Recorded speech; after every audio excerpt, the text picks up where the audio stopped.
warahmatullahi wabarakatuh. Syukur alhamdulillah kepada Allah kita masih diberi kesehatan, kesempatan sehingga kita bisa berkumpul di tempat yang kita cintai ini, yaitu sekolah kita, dalam rangka membimbing anak-anak kita ke arah yang lebih baik di masa depan agama dan negara kita. Selanjutnya salawat dan salam kepada Nabi Muhammad SAW yang telah memberi petunjuk dari alam jahiliyah ke alam yang berakhlakul karimah seperti yang kita rasakan saat ini. Nah, sebelumnya kata penghormatan kepada Bapak Kepala Sekolah SD 15 Timur, seterusnya kepada rekan-rekan saya, Bapak dan Ibu yang juga saya hormati. Selanjutnya saya sangat berterima kasih kepada Bapak dan Ibu sehingga masih memberi kesempatan kepada saya untuk menyelesaikan aksi nyata saya pada calon guru penggerak angkatan 7, yaitu budaya positif di sekolah. Jadi kegiatan ini sebenarnya cuma untuk implementasi bagaimana ilmu atau pengalaman yang sudah kami dapat dari kegiatan dari kami selama ini. Ini aksi nyata ini bukan cuma di modul 1.4, sebenarnya ada 1.2, 1.1, 1.2, 1.3 itu sudah, cuman mungkin tidak langsung saya berikan seperti ini, yaitu pada kegiatan di sehari-hari. Itu ada juga berupa video ataupun foto dari kegiatan kita. Jadi ini di sini saya ingin mensosialisasikan yaitu budaya positif di sekolah.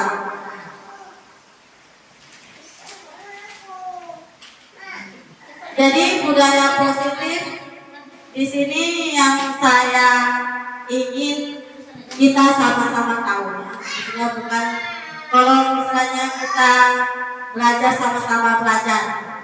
Saya pun lagi belajar, kita sama-sama belajar. Ini ada 6 poin-poinnya di sini. Jadi dari 6 ini nanti yang ingin kita sama-sama ketahui apa-apa itu yang harus kita lihat dan kita ingin praktekkan di sekolah terhadap anak-anak kita. Yang pertama di sini ada disiplin positif dan nilai-nilai kebijakan universal.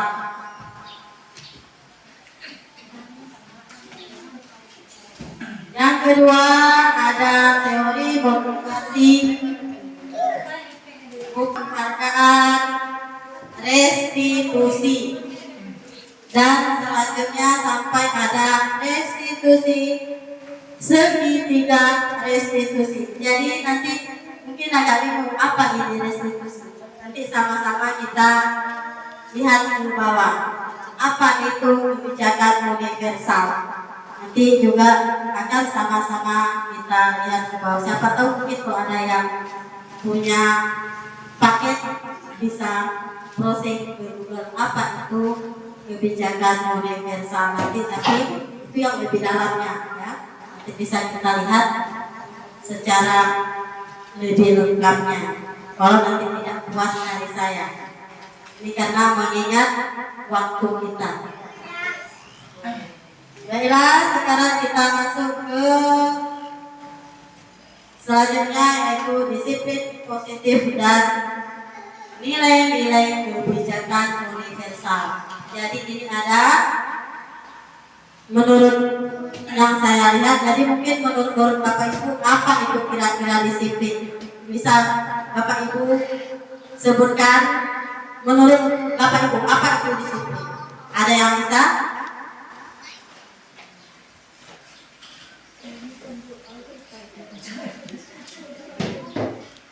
Kira-kira yang kita kan sering anak-anak ibu harus disiplin kehadiran, harus disiplin kenapa pakaian. Nah, kira-kira apa itu disiplin? Aturan yang harus kita patuhi sesuai dengan keinginan kita, yang kita cita-citakan. Ya, menurut ada Ibu Lucy katanya disiplin. Disiplin itu adalah patuh dan taat pada peraturan yang kita rasakan sebagai tanggung jawab kita. Iya, nanti kita sebenarnya nggak tahu semua apa itu disiplin. Itu kita patuh pada peraturan, ya kan?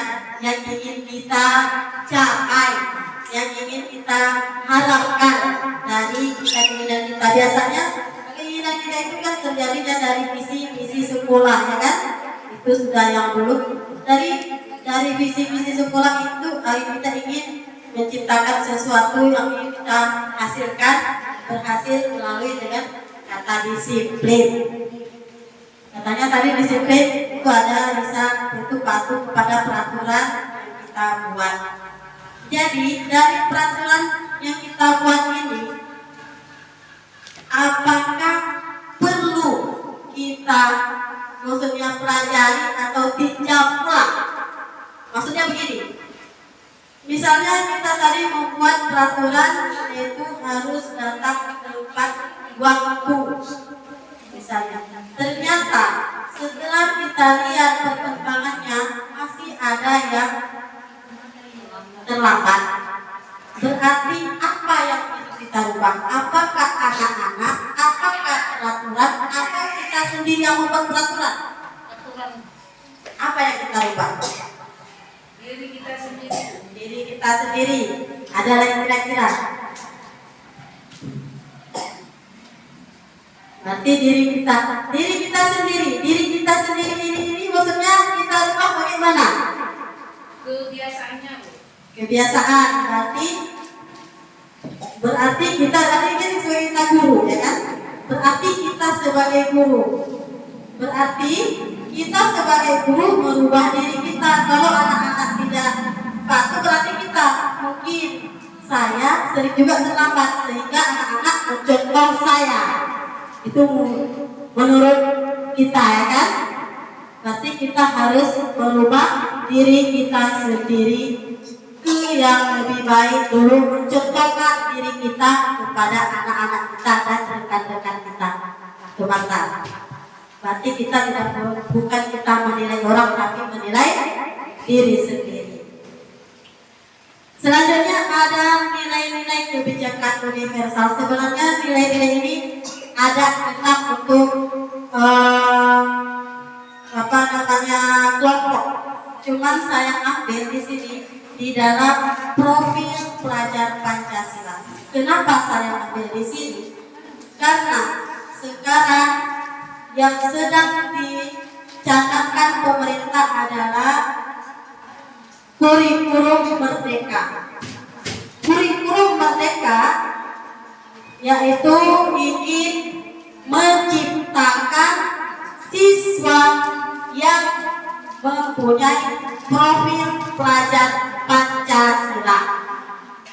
Itu yang sekarang kita ingin disebarkan ke sekolah, semuanya sudah ada bahwa berubah menjadi kurikulum merdeka dari kurikulum 2006, 2013, sekarang kurikulum merdeka yaitu ingin menciptakan siswa yang mempunyai profil pelajar Pancasila. Apa itu profil pelajar Pancasila? Ini ada 3. Sebenarnya bukan 3, ada berapa? Ada beberapa, bukan 3.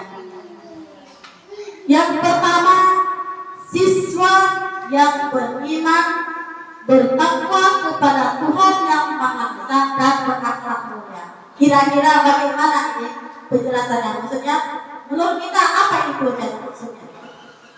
Bisa ada yang bisa dijelaskan? Kira-kira apa? Maksudnya anak-anak seperti apa ya? anak yang bersiswa yang beriman, bertakwa kepada Tuhan Yang Maha Esa dan berakhlak mulia. Itu yang pertama dari profil pelajar Pancasila. Kira-kira bagaimana siswanya? Kalau kita khayal sekarang, bagaimana siswanya? Bagaimana baik perilakunya, bagaimana tingkahnya, bagaimana akhlaknya? Kira-kira seperti apa yang ingin dicapai dari profil pelajar Pancasila yang pertama? Ya, Bu Irma. Ya, pertama. Menjalankan segala yang dikatakan oleh Allah dan menjauhi segala larangannya. Kemudian alhamdulillah, ada penerapan itu kira-kira di sekolah. Bagaimana ditanamkan alhamdulillah mereka patut terhadap guru, patut terhadap apa yang dilakukan dalam sekolah. Iya, betul sekali. Jadi ingin menciptakan siswa memang yang patuh dan taat kepada Allah dan mempunyai akhlak baik itu kepada sekolah maupun di lingkungannya. Yang kedua, mandiri. Kira-kira seperti apa siswa yang mandiri? Apakah katanya kalau bisa cuci baju sendiri, bisa masak sendiri, apakah seperti itu siswa yang mandiri? Kira-kira apa ada yang bisa dijelaskan? Lanjut. Mandiri kalau posisi seorang siswa dia mandiri mengerjakan tugasnya sesuai dengan waktu. Ya, Kemudian mandiri dalam mengerjakan tanggung jawabnya di sekolah seperti tugasnya ada kebersihan. iya, betul sekali bahwa mandiri itu dia bisa mengerjakan sesuatu tanpa perintah atau tanpa kontrol. Maksudnya tanpa harus disuruh ini kita enggak, tapi dia tahu kewajibannya, dia bisa mengerjakan sendiri. Yang selanjutnya, bernalar politis. Bagaimana kira-kira kalau siswa bernalar politis? Ada yang bisa? Ya. Berpikir secara tuntas. Iya, berpikir secara tuntas atau bisa menyelesaikan masalahnya tanpa perlu meminta bantuan kepada orang lain. Dia bisa menyelesaikan. Yang selanjutnya, berkebinekaan global. Ada yang kira-kira? Berkebinekaan global.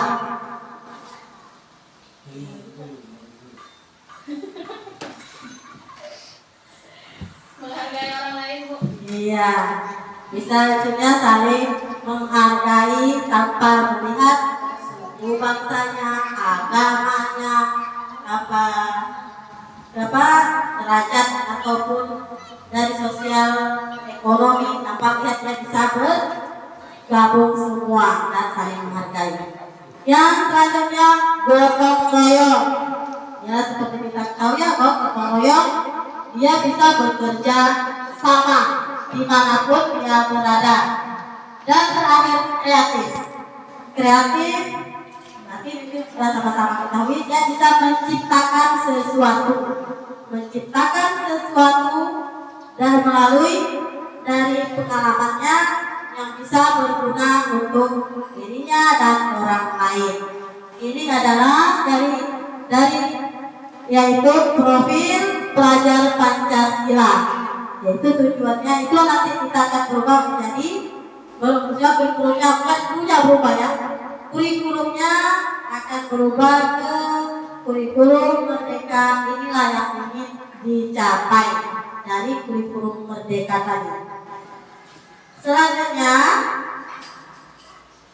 ini kita masalah tadi yang perilaku ilusi dari positif tadi, dari disiplin tadi, dari kata disiplin tadi, bahwa biasanya guru itu dia punya ilusinya bahwa kita seorang guru ingin bisa menguasai anak-anak, bisa mengatur anak-anak, ya kan? Bisa mendidik anak-anak. Itu misi kita. Tapi sebenarnya kalau kita terapkan secara itu paksaan itu ya tidak boleh kita kerjakan, otomatis nanti anak-anak kita akan merasa takut. Ini sekolah semuanya kita diatur dipaksa. Ini masalah ada ilusi bahwa guru mengontrol murid. Yang kedua, ilusi bahwa semua perbuatan positif efektif dan bermanfaat. Yang ketiga, ilusi bahwa orang dewasa memiliki hak untuk memaksa. Itu yang selalu ada pemikiran kita. Jadi Pak ilusi apa kan ilusi. Ilusi kita, khayalan kita. Dan selanjutnya ada teori motivasi dan penghargaan restitusi. Jadi ada motivasi manusia. Ada 3 motivasi manusia.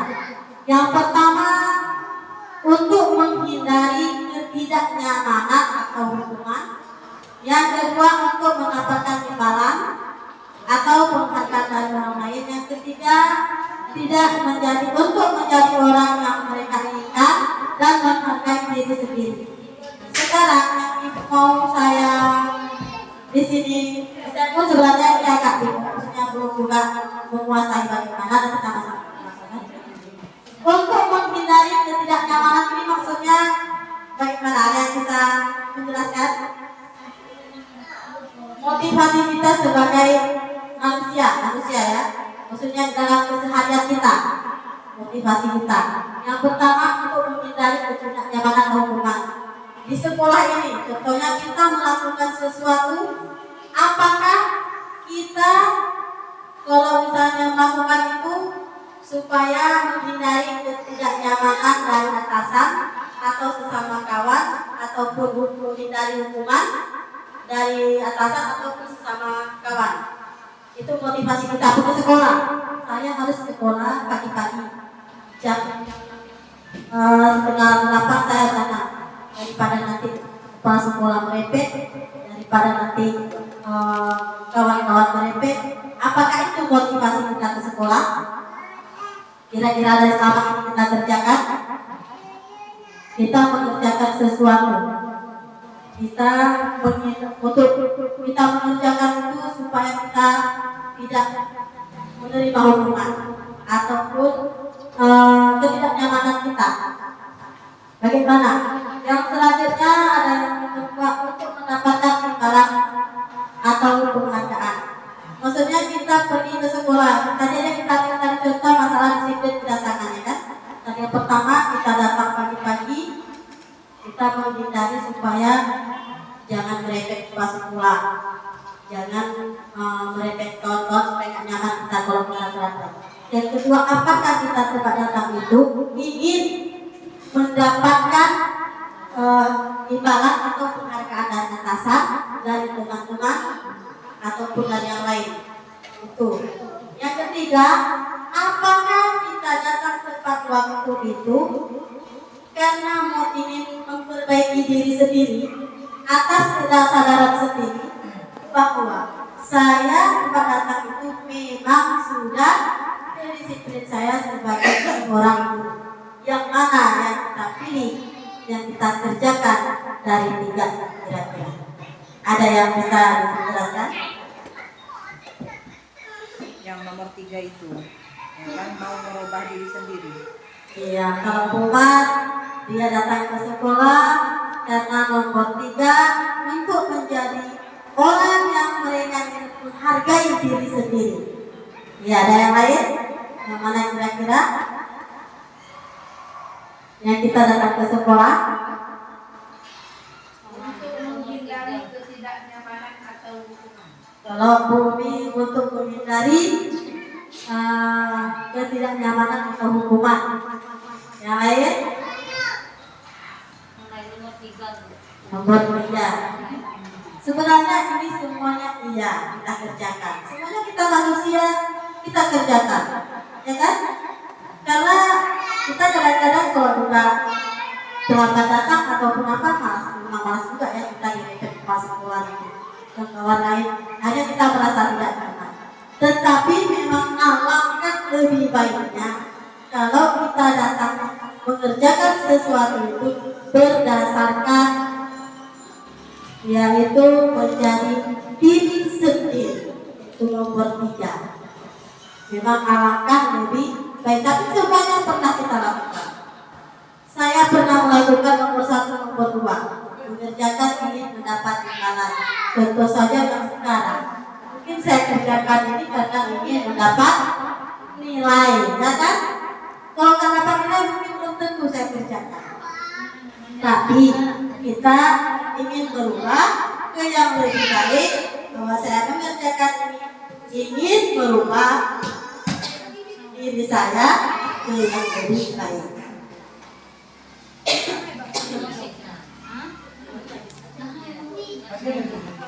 Ini dia keyakinan kelas. Mengapa harus keyakinan kelas? Kenapa tidak peraturan kelas saja? Jadi dari pertanyaan itu tadi timbullah jawaban. Katanya mengapa kalau kita membawa kendaraan roda 2 harus pakai helm? Ya kan? Itu aja ibarat. Kenapa harus pakai helm? Ternyata kalau di penelitian katanya bahwa kecelakaan lebih banyak risiko apabila tidak memakai helm.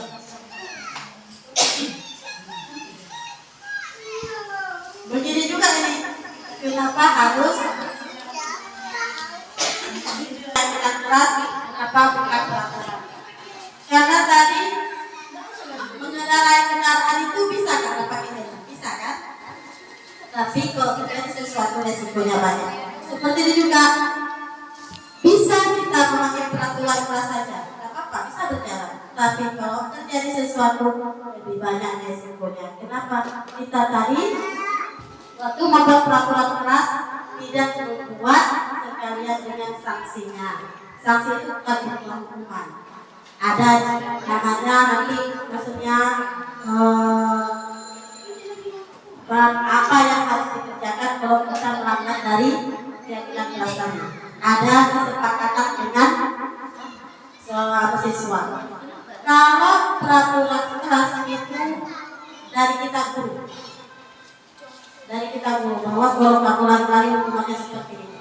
Tapi kalau keyakinan kelas itu siswa yang mengungkapkan dan siswa juga yang menentukan. Bisa maksudnya begini. Kalau ke peraturan kelas dilarang lari-lari di kelas, nanti terbentur tidak boleh mentajam. Sementara kalau keyakinan cukup dikasih tahu keamanan dan keselamatan, berarti sudah mencakup ya. Keamanan, keselamatan, apa itu? Tidak boleh lari-lari itu ke keselamatan, keamanan, kenyamanan. Kenyamanan, kalau kita lari-lari, orang yang lari-lari kesenggol, dia tidak merasa tidak nyaman. Itu tadi perbedaannya. Jadi nanti ini bisa kita terapkan di kelas bersama anak-anak, kita kesepakati bersama anak-anak bagaimana bentuk keyakinan kelasnya masing-masing. Karena berbeda antara kelas 1 dengan kelas 2 itu beda. Karena tidak boleh kita samakan karena kelas 1 masih dia pemikirannya masih rendah, jalannya masih masih juga yang mudah-mudah, nanti berbeda. Nanti bisa kita sepakati bersama. Ini ada pembentukan keyakinan kelas, inilah perbedaannya. Ada mungkin kurang jelas ya, kurang nampak ada perbedaan. Kalau keyakinan kelas bersifat abstrak daripada peraturan yang lebih rinci dan konkret. Maksudnya tadi abstraknya kan kalau tadi dari peraturan dilarang lari-lari nanti jatuh, nanti dibutuhkan yang konkret jelas. Sementara kalau yang jelas cukup kenyamanan dan keselamatan. Misalnya kan, ataupun kesehatan dan toleransi. Itu apa misalnya itu seperti dilarang rokok, itu kesehatan, dan toleransi kan asapnya mengganggu orang lain. Jadi ada masalah kesehatan dan toleransi. Itu termasuk dari keyakinan. Makanya bedanya keyakinan keras berupa pernyataan universal. Pernyataan keyakinan keras senantiasa dibuat dalam bentuk positif. Di perbedaannya ada beberapa dengan peraturan keras. Nanti masih kita bisa bahas selanjutnya. Ini ada contohnya. Ada contoh keyakinan keras. Di keyakinan kelas 1 ada di situ setiap anggota kelas perlu belajar. Jadi itu ada contoh untuk kelas 1. Sementara kelas 5 selalu bersifat positif. Itu ada perbedaan. Ini kelas 7 dan SMP ada perbedaannya tergantung dari tingkat kelasnya. Jadi kita selanjutnya masuk pada ini masih menyangkut dengan tadi keyakinan kelas. Masih menyangkut dengan keyakinan kelas. Ada kegiatan tampak seperti tidak tampak seperti. Ini maksudnya kegiatan dari keyakinan kelas tadi. Ada yang tampaknya sepertinya, sebenarnya bukan seperti ini. Ada perubahannya, perbedaannya. Ada kegiatan tugas saya, tugas kamu, atau tugas guru dan tugas murid. Ini masih juga keyakinan kelas. Misalnya tugas guru apa? Mengajar. Tugas siswa apa? Ada yang bisa? Tugas guru mengajar. Tugas siswa belajar. Iya. Tugas guru mengajar, tugas siswa belajar. Misalnya lagi tugas guru ada menjelaskan, misalnya menjelaskan tugas anak, menerima penjelasan ataupun memahami dari penjelasan. Jadi ada tugas guru dan tugas saya, tugas kamu, misalnya tugas guru dan tugas murid. Ini masih di keyakinan kelas. Untuk keyakinan kelas ini kita berfokus kepada siswa. Selanjutnya kebutuhan dasar manusia. Ini kebutuhan dasar manusia. Yang pertama ada kebutuhan bertahan hidup. Bagaimana kira-kira? Ada yang bisa menjelaskan bagaimana kebutuhan manusia yang bertahan hidup itu seperti apa? Kira-kira?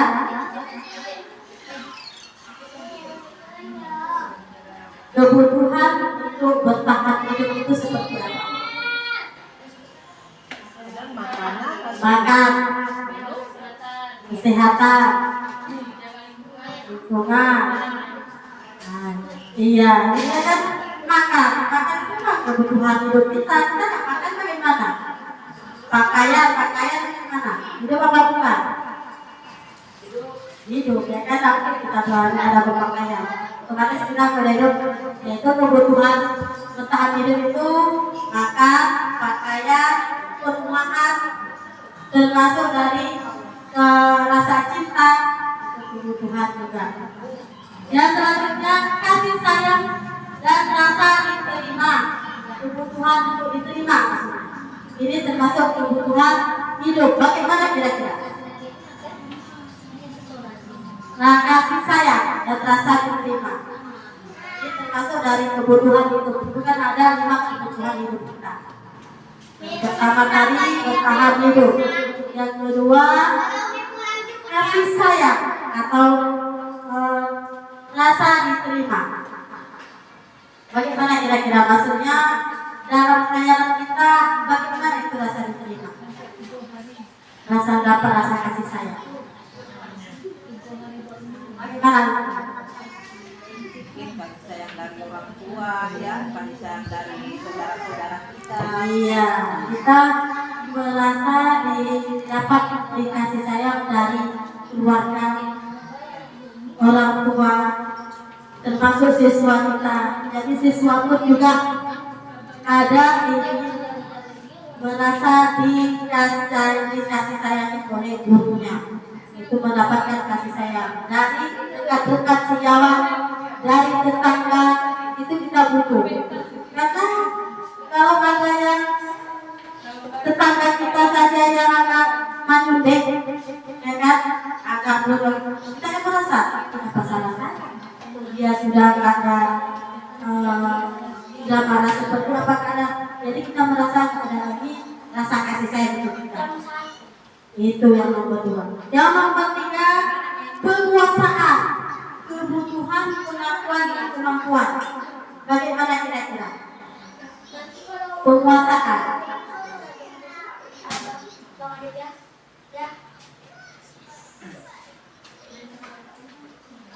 Kita mempunyai misalnya sesuatu yang berharga. Contoh, jauh lalu, kendaraan. Kita merasa menguasai nggak? Ada meminjam saja rasanya, maksudnya kalau bapak panah lalu diceritakan mana di bawah. Pikirkan, entah rusak, entah kemana.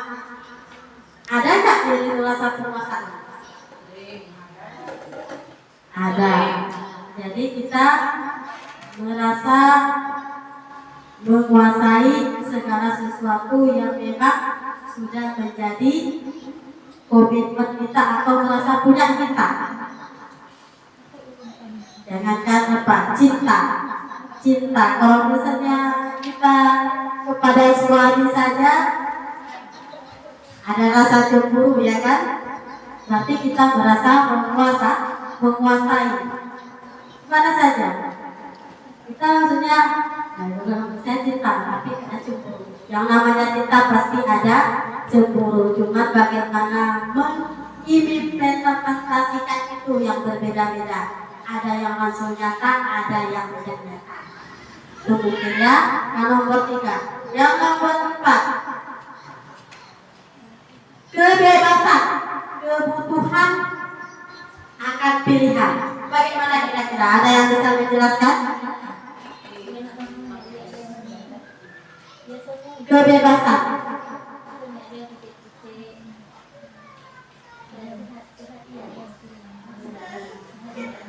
Kita sebagai seorang manusia, maksudnya, apakah kita mau misalnya, kamu harus begini, tidak boleh begitu.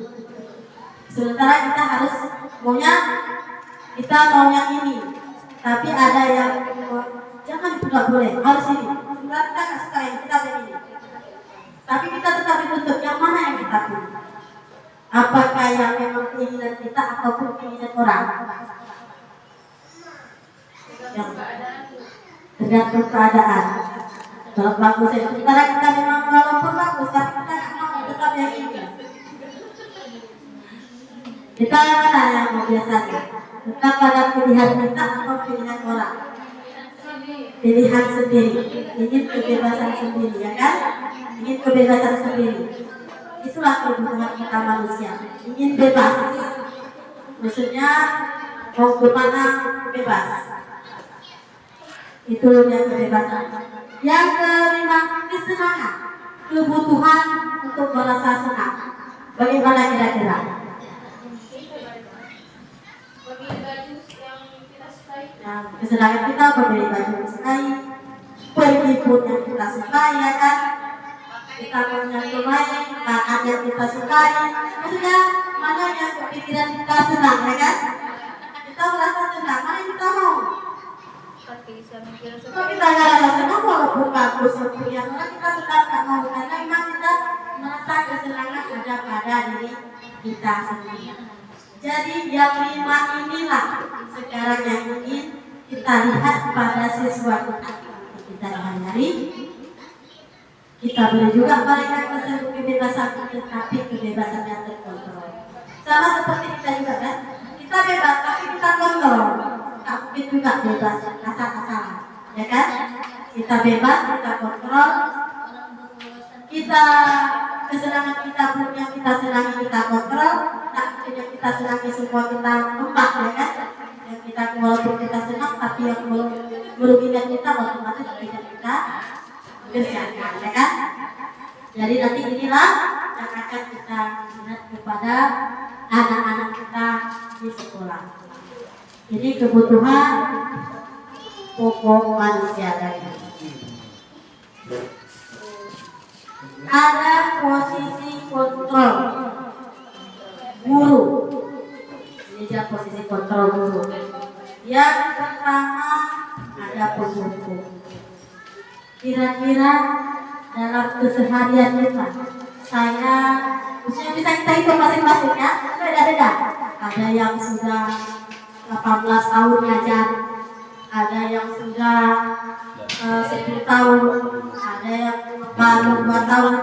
Kira-kira bagaimana kita selama ini? Okay? Tapi sebelum itu kita lihat tadi 5 posisi kontrol guru itu ada 5. Yang pertama pembuku, yang kedua pembuat merasa bersalah, yang ketiga teman, yang keempat pemantau, yang kelima manajer. Kira-kira di mana kita? Satu-satu boleh. Kontrol itu bagaimana? Siapa yang bisa? Kontrol itu bagaimana? Ada pembuku, pembuat merasa bersalah, ada teman, ada pemantau, ada manajer.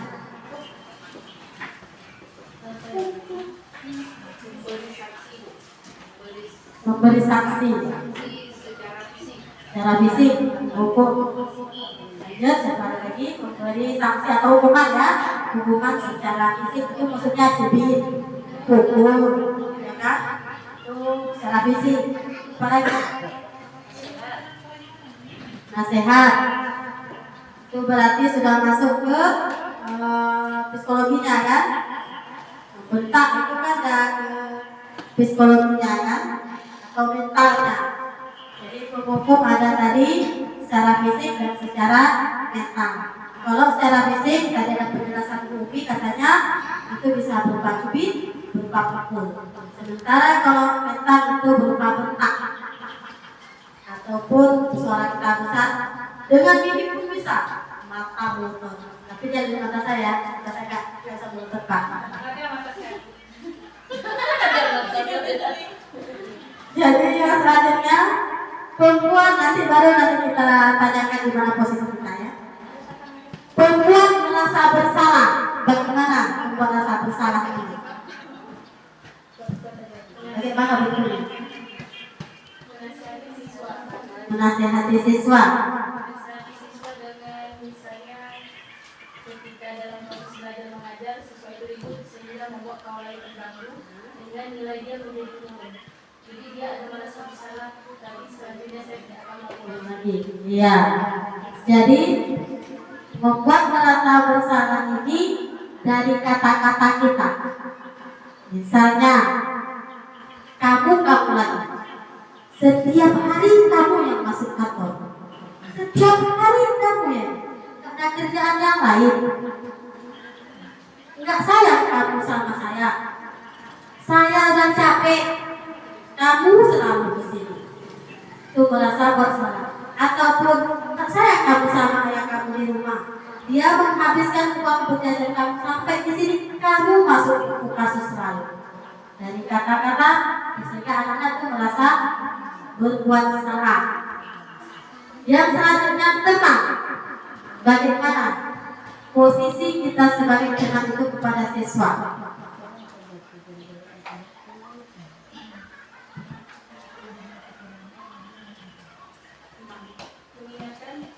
Mengingatkan, merangkul, ya. Merangkul siswa, mengingatkan, tapi mendapat siswa secara memang seperti teman. Seperti Pak Ayu nak kita kerjakan, Ayu nak kita melakukan. Ya seperti teman. Yang selanjutnya ada posisi pemantau. Bagaimana pula pemantau? Apakah harus pakai mata-mata ataupun apa namanya kalau pakai teropong? Apakah pakai teropong?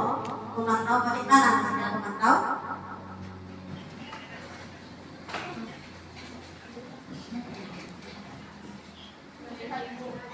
Iya. Biasanya pemantau ini biasanya dikontrol melalui misalnya siapa yang cepat selesai dapat nilai A, siapa yang cepat siap cepat pulang, siapa yang cepat siap dapat bintang. Itu yang menjadi posisi kontrol. Nah, siapa cepat pulang anaknya langsung pulang cepat. Tapi itu ada juga ketergantungan. Siapa cepat siap bisa dapat nilai 100. Siapa yang cepat siapnya atau betul semua nanti kasih uang 1.000. Itu dia pemantau. Yang selanjutnya ada manajer. Bagaimana posisi manajer? Katanya kalau di perusahaan manajer itu dia yang banyak uang, karena dia yang pegang perusahaan. Kalau kita bagaimana? Sebagai seorang guru apa yang kita dapat? Bagaimana posisi kita? Kira-kira ada yang bisa dijelaskan? Dalam kelas. Iya, betul sekali, sebagai pengendali di dalam kelas atau di sekolah. Tapi pengendalinya maksudnya dengan kata-kata dan tindakan yang sesuai. Kalau juga kita kendalikan dengan mata melotot, pas mengajar apa bukan? Bukan. Ataupun dengan kata-kata maksudnya memang kita baik. Nah, itu ya besok bagaimana besoknya? Tapi udah kita bisa. Bagaimana? Merasa terancam kan? Jadi dari posisi ini sebenarnya hukum tadi bagus, tetapi itu sifatnya sementara. Maksudnya begitu. Di waktu kita marahi dia sadar dia. Waktu kita hukum sadar. Saya minta maaf Bu, tapi keluar dari ruangan langsung mulai lagi, ya kan? Dan dia sifatnya akan mendendam sama kita. Maksudnya begini, mendendam. Setelah dia itu lagi pasti dia pukulnya lagi, dicubitnya lagi, maunya pindah sampai seperti itu. Jadi sifatnya mendendam. Jadi bisa kita lakukan, tapi lihat situasi dan kondisi. Kalau juga membuat anak-anak merasa takut, langsung tidak kerjakan. Itu yang penting. Sementara yang membuat rasa bersalah, itu merasa bersalah sama juga seperti yang penghukum tadi. Dia merasa bersalah di saat tadi kita jelaskan, tapi setelah itu kalau yang melakukan tadi yang bilang kan, yang pening kepala aja, dia pening kepala kan, dia pening kepala bukan saya. Dia pening kepala, saya selalu masuk kantor. Dia yang sakit otak memikirkan saya. Apa yang saya pikirin, yang penting saya buat lagi dia sakit kepala. Mungkin itu yang dalam pikiran dia. Kalau tadi kita bilang, apa dia bilang tuh? Uangnya saya habis, kan uangnya saya bukan uangnya dia. Apa yang dia sibuk? Jadi nanti seperti itu dalam pemikiran anak-anak. Sedikit dalam sedikit boleh ya. di bagian lagi penutup tadi kan. Nah, jadi kan kalau umpamanya memang ini bukan juga penghukum yang berat-berat ini ya, termasuk yang ringan-ringan. Jadi kalau nggak bisa dihukum anak-anak umpamanya bagaimana jalannya, jalan keluarnya? Jalan keluar. Itulah tadi kita ada di di keyakinan kelas. Kita kesepakati bersama dulu sama anak. Kita sepakati bersama anak-anak. Jadi nanti ada terakhir setelahnya ada lagi nanti bagaimana caranya. Nanti kan kita lihat bagaimana cara menyelesaikan supaya anak-anak jangan dihukum, bukan tidak boleh, jangan dihukum. yang kita tunggu dulu Bu Maria. Pertanyaan yang paling bagus, bagaimana nanti kita kerjakan. Memang betul, bagaimana selanjutnya anak-anak. Karena kalau kita hukum tidak boleh, bagaimana kita kerjakan. Jadi selanjutnya teman. Teman kita tadi selalu berteman sama anak-anak. Memang itu yang paling bagus juga, kita anak-anak itu dari teman kita. Tapi anak-anak bisa ketergantungan juga sama kita. Dan nanti dibantunya juga sama ibu. Usah kerjakan sekarang lah. Nanti kalau udah selesai pasti nanti ibu kita tulisnya, ayo ibu bantu nak. Pasti kan teman. Kalau sama teman kan seperti itu, saling membantu. Saling membantu, saling menolong kalau sama teman. Jadi anak-anak pun ketergantungan sama kita. Jangan. Karena nggak usah diselesaikan semuanya. Nanti dibantunya kita. Salah-salahkan aja begitu, nanti diikut-ikut. Bapak tuh yang itu, kan kita teman. Itu juga, kalau udah sering juga kita selalu berteman sama anak-anak, dia pun mengharap ketergantungan juga sama kita. Karena tadi teman. Jadi sesama teman harus saling membantu katanya. Jadi itu sebenarnya tidak boleh juga. Ada juga selang-selingnya. Dan selanjutnya ada pemantau. Kalau saya sebenarnya ini dulu saya kerjakan. Tapi kalau saya lihat sampai sekarang dimanfaatkan juga saya. Kenapa? Bu, kalau udah siap boleh pulang Bu. Karena dari awal kan ada yang kelas-kelas dulu. Siapa cepat pulang. Yang lama biar dia tinggal. Terakhir jadi bahan. Bu, siapa siap udah pulang ya? Tapi biasa kan? Kalau saya siap pulang ya. Jadi selalu pulang cepat langsung selesai. Yang lama terus dia nggak ada perubahan. Nggak ada perubahan yang tadi ini karena dia berpikir cepat. Saya pun cepat, nggak selesai, orang itu lebih cepat lagi dari saya. Ya udahlah, dia dalam mereka tetap ketinggalan. Nggak ada selesai. Ini juga kalau pernah tahu, karena berharap ya, berharap dari tadi ibarat kita cepat pulang, cepat istirahat. Kalau saya cepat selesai dapat nilai bagus, Bu, saya cepat selesai nanti dapat 90 ya. Sementara tulisannya asal tapi kan cepat. Karena kita sudah janji dari awal siapa cepat dapat 90, mau betul apa salah yang penting dia selesai dapat 90 itu yang salah.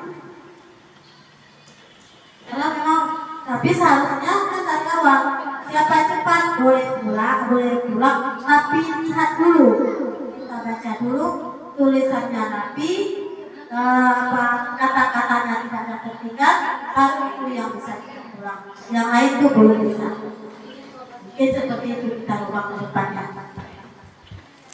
Ada ini yang terakhir manajer.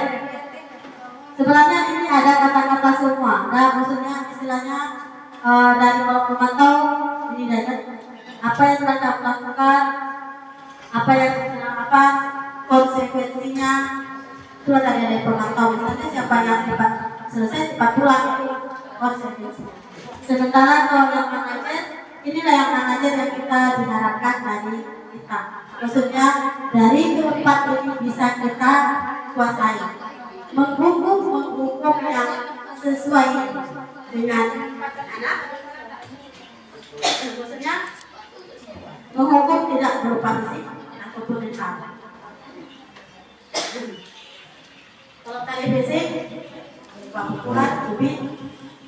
Kalau mental bentak, hukuman.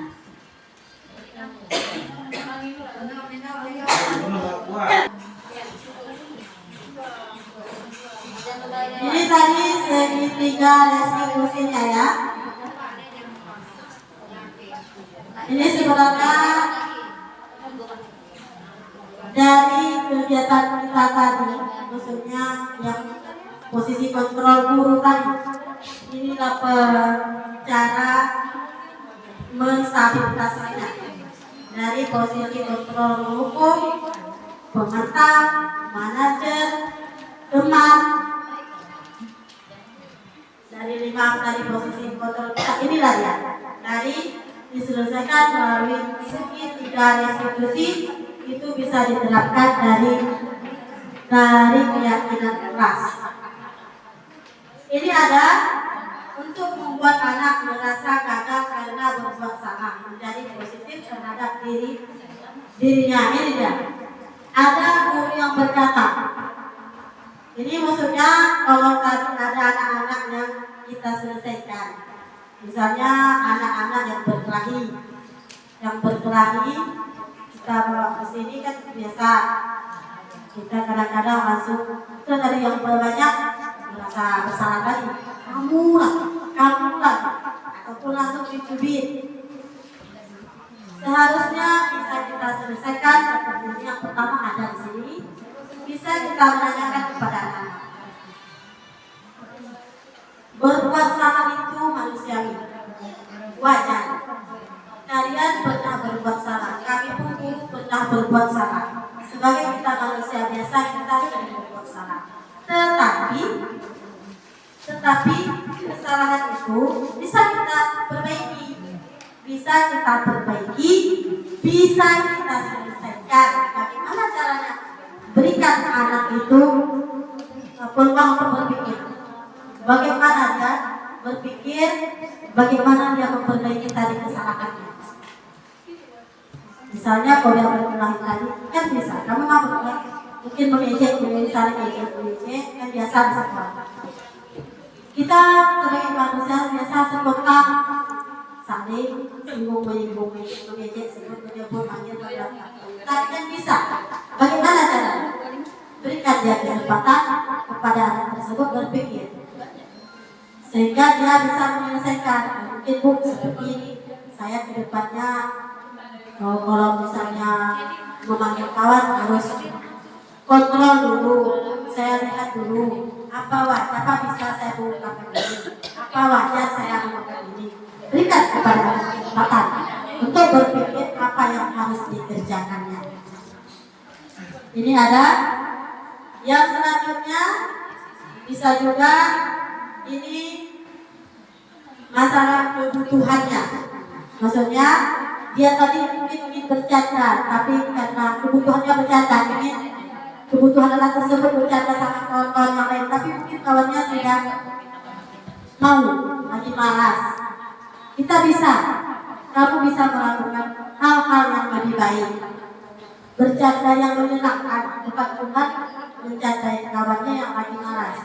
Tapi bukan yang menyenangkan, yang kamu sukai, apa? Yang bermanfaat untuk kamu, apa? Misalnya saya ingin nyanyi, silakan. Mungkin dia ingin mengeluarkan hal-hal positif dengan nyanyi, silakan. Nanti suatu saat bisa ditampilkan, saya ingin nari dulu, silakan. Dengan memberikan kesempatan kepada anak-anak apa yang bisa dikerjakannya tanpa mengganggu orang lain, dapat menyenangkan dirinya sendiri tapi tidak mengganggu orang lain. Yang selanjutnya ada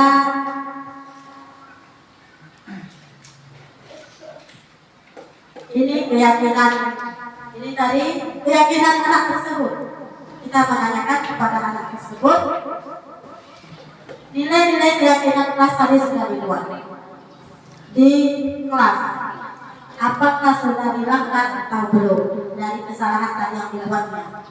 Dari kesalahan yang dibuatnya tadi, apa sudah melanggar atau belum dari keyakinan kelas yang sudah disepakati? Itu kan keyakinan kelas disepakati bersama. Nanti kalau sudah ada kan dijelaskan sudah ini. Bagaimana konsekuensi dari kesepakatan kita apa? Mungkin di situ konsekuensinya ada minta maaf kepada orang yang telah diganggunya. Silakan berikan kesempatan, silakan minta maaf. Ataupun memperbaiki apa yang tadi dirusaknya. Perbaiki, berikan dia kesempatan konsekuensinya kepada anak tersebut. Jadi semua itu kita kembalikan ke anak, apa yang ingin mereka. Kita sebagai guru hanya mengontrol apa yang kebebasan, tetapi sesuai dengan kontrol kita yang ingin dicapai dari tadi profil pelajar Pancasila tadi. Kalau dua sudah melanggar, tak bisa juga kita lihat. Tadi yang pertama itu menciptakan siswa yang beriman dan berakhlak bertakwa, yang berbudi, berakhlak mulia. Jadi kalau udah lewat dari situ, dari kita kontrolnya, nanti memang sudah wajib juga kita jaga, jangan sampai melewati dari situ. Yang ingin kita capai ini. Jadi kontrol kita ini. Tadi ada pertanyaan dari rumah, katanya kalau kita mengaku tidak boleh, apa yang harus kita kerjakan, ya kan? Kita guru kan tidak boleh menghukum. Apa? Bagaimana? Inilah tadi. Kita buat keyakinan kelas. Kalau kita keyakinan kelas kita, kalau anak menyobek buku kawannya, berikan konsekuensi. Dia harus mengganti buku yang disobek. Berarti harus diganti. Itu berarti hukumannya. Ganti buku tadi yang disobek. Ataupun misalnya dia mengganggu kawannya, apa di situ berarti saling memaafkan dan suruh dia meminta maaf kepada orang yang tadi diganggunya. Tapi itu harus memang disosialisasikan pada anak, harus seperti apa konsekuensi yang harus kita kerjakan kalau kita melanggarnya. Itu nanti anak sendiri yang menghukum dirinya, bukan kita lagi. Anak sendiri yang menghukum. Kan udah kemarin kata janji kita, kalau saya ganti bukunya yang disobek. Karena sudah kasih tahu. Apa ini? Membuang sampah, menyiapkan sampah sembarangan, kan tidak boleh tadi kan? Jadi nanti kalau kita buang sampah sembarangan, bagaimana? Kita kumpul, silakan kumpul. Jadi anak sendiri yang menghukum dirinya sendiri. Jadi itu nanti cara menghukumnya, daripada kita pukul, kita cubit, kita bentak, tidak mungkin bermanfaat sebentar, tapi tidak bermanfaat lama. Dengan sepertinya saja. Besok tidak ada sampah, langsung diambilnya. Besok disobeknya langsung sampah lagi, kita bentak. Sudah saya sobek, digantinya. Dengan seperti itu, mungkin dari awal sekali dua kali agak susah kita menerapkan. Tapi semua mungkin dengan berkelanjutan bisa kita kerjakan. Baiklah, sebelum kita lanjut lagi, tadi ada nilai-nilai yang universal kita, kan? Sekarang saya ingin kepada Bapak Ibu coba catat apa yang paling berharga bagi Bapak Ibu. Catat dalam kertas itu, mau keluarga, mau suami, mau anak, mau berharta apa berlian, mau emas, catat di kertas ini. Saya kasih waktu. Yang paling berharga. Aku anak dan suami jangan ditiru ya. Catat aja, terserah. Mau suami, terserah. Yang merasa kita paling berharga untuk kita. Mau berlian, mau uang, mau anak, mau suami, mau istri, mau apa, terserah. Mau soal makan, mau apa, catat dalam kertas. Mantan boleh juga. Boleh. Yang merasa berharga. Berarti satu aja. Kata di rumah. Kita masih tadi ke posisi kontrol tadi.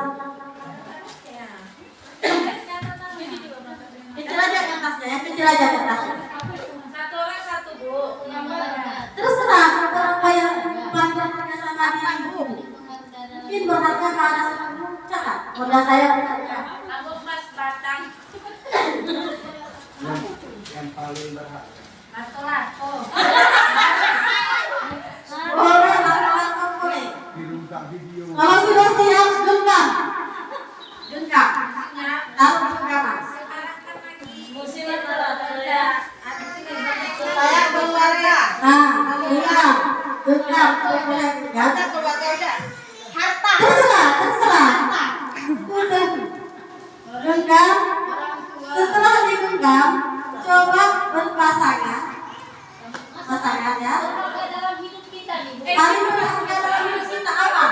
Mau suami, mau istri, mau berdiam, mau anak, terserah. Apa yang ada di hati? Satu aja apa semuanya?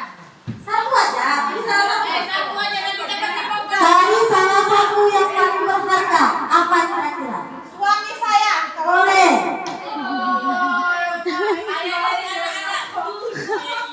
Kan orang tua saya nggak ada lagi. Genggam. Coba digenggam. Genggam erat-erat. Kemudian tadi kan paling berharga. Otomatis kita nggak mau melepaskan kan? Sesuatu yang berharga untuk kita tidak lepaskan kan? Cari kawan. Coba tadi kawannya berusaha membuka tangan yang tadi yang kalian genggam.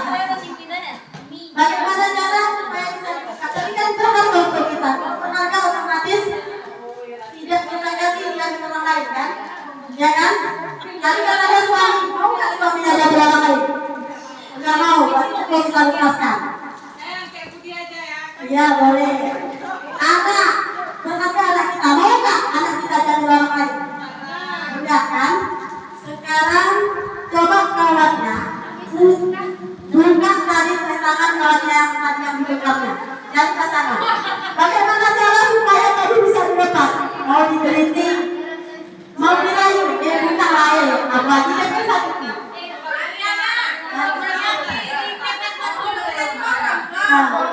Jadi, nah, coba boleh ayu, bisa buka apa semua wajib dipotong.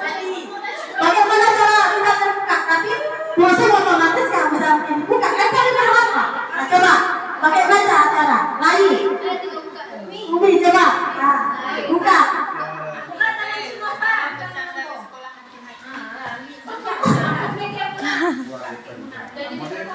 Sudah. Nah.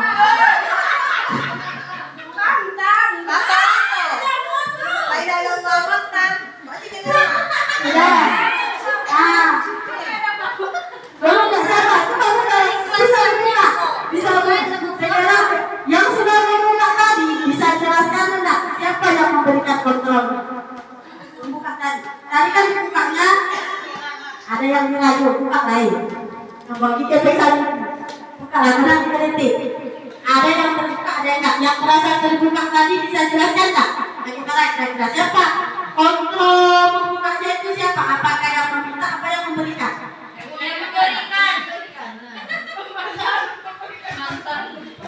Yang memberikan. Bahaya yang kalau gua pilot teringat lagi nih mantannya. Yang membuka, yang memberikan kontrol siapa? Yang membuka atau yang dibuka tadi kan? Bukan yang membuka, yang dibuka. Yang dibuka tadi Bumi sama Bapak. Yang membuka, yang memberi kontrol siapa? Bapak Bumi. Yang memberikan. Yang memberikan. Nanti kontrol kan dari sini kita cuma buka. Kok mau yang buka nggak bisa kan? Kalau buka yang mau buka, udah buka kan?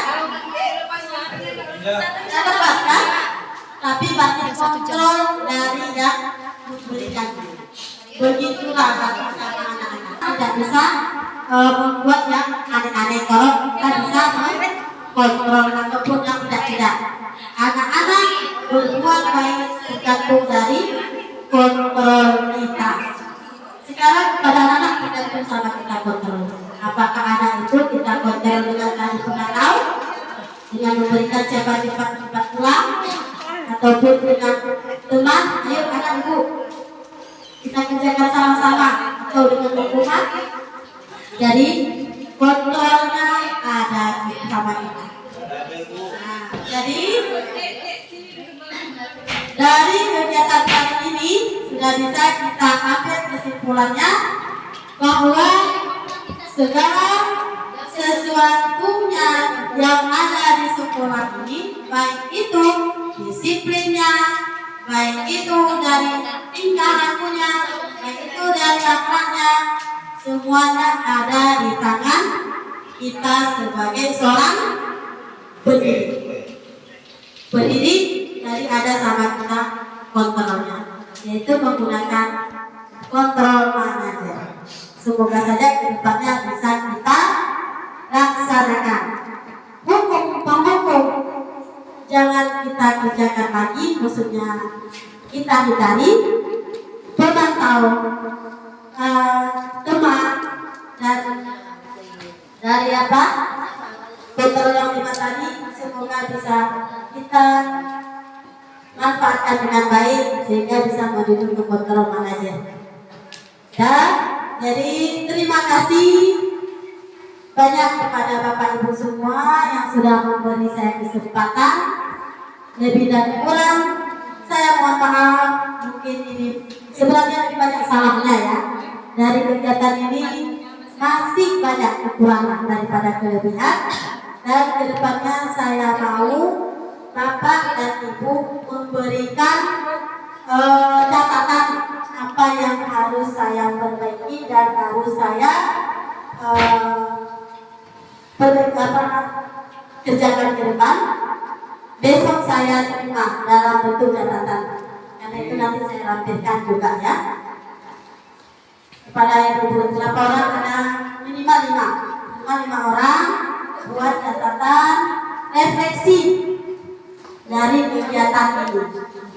Jadi sekali lagi saya ucapkan wabillahi taufiq wal hidayah. Assalamualaikum warahmatullahi wabarakatuh.